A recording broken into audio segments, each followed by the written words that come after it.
रामायण का एक ऐसा रहस्य है जिसे बहुत कम लोग जानते हैं। यह कहानी है हनुमद रामायण की, जो वाल्मीकि रामायण से भी कहीं अधिक सुंदर मानी जाती थी, लेकिन आज वह कहीं उपलब्ध नहीं है। हनुमान जी की गुप्त रामायण। लंका विजय और भगवान राम के राज्याभिषेक के बाद हनुमान जी हिमालय चले गए थे। वहां वे अपनी भक्ति में लीन रहते और खाली समय में हिमालय की विशाल चट्टानों शिलाओं पर अपने नाखूनों से पूरी रामायण कुरेदकर लिखते थे। यह हनुमान जी द्वारा लिखी गई भगवान राम की पहली जीवनी थी। महर्षि वाल्मीकि की चिंता। जब महर्षि वाल्मीकि ने अपनी रामायण पूरी की तो वे उसे भगवान शिव को समर्पित करने कैलाश पर्वत पहुंचे।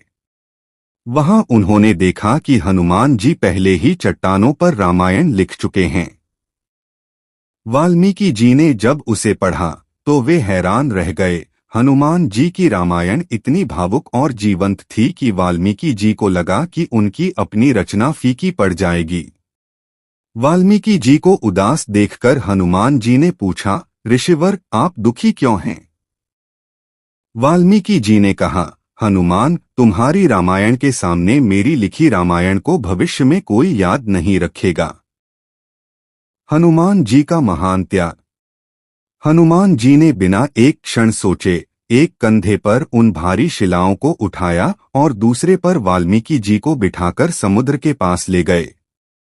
भगवान राम का नाम लेते हुए उन्होंने अपनी लिखी हुई पूरी रामायण समुद्र में विसर्जित डुबो कर दी।